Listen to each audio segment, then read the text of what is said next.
Welcome to the Epilepsy Foundation's Dare to Go the Distance, Taking the Epilepsy Journey.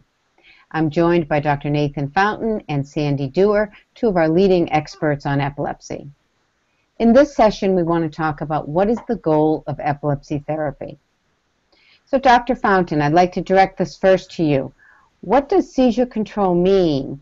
And that a companion question to that is, are seizures serious, and what would happen if I don't treat them? Because I think the question of seizure control to many people is tied into whether or not seizures are serious and they should worry about trying to eliminate them or not. So a little two-pronged question to you. Yeah, and it's actually got a two-pronged answer, sort of a dual answer. So for the vast majority of people with epilepsy, their seizures aren't serious. That is, that they have sometimes a lot of seizures that don't cause them injury or harm. But the problem is that seizures can be potentially very serious, and for some people are very serious or even potentially fatal. So it really goes across a range of problems. So it's really a dual message that people need to know. On the one hand, seizures usually aren't going to cause a problem, but they can, and that means you have to do some things to both protect yourself in case you have a seizure and control seizures just as much as possible. And some of the ways that people can sort of measure the seriousness of seizures is first that they can cause harm. That's, I think, what everyone thinks of. So if you're standing up and have a seizure, you might simply fall to the ground and cause harm, might hit your head or injure yourself in some other way. The actual muscle contractions during a seizure can be serious. They can even dislocate a shoulder or cause a fracture, rarely or occasionally. And of course, if you have a seizure in a serious situation, it could cause injury or even death if you fall into water or if you're taking a bath, which is why we say people should take showers instead of baths, for instance. You could drown in the bathtub. So seizures can be serious, sometimes even if they're not very common, and that means we really want people to do what they can to control their seizures.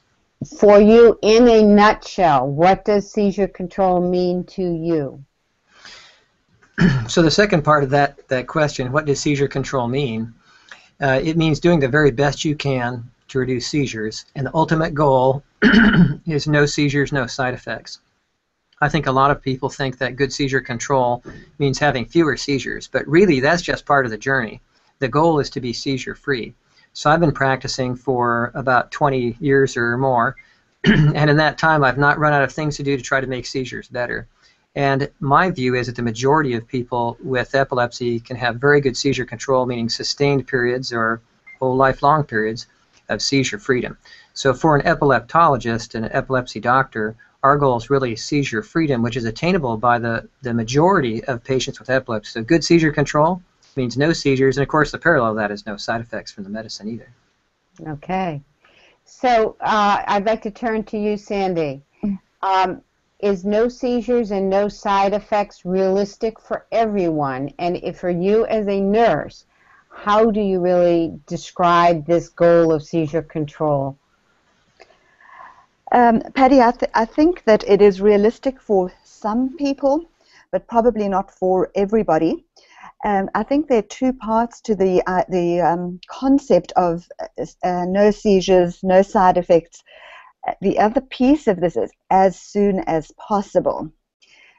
So I think for patients that are taking medicines, many people will report that it's more difficult to take the medicines than it is to cope with the seizures.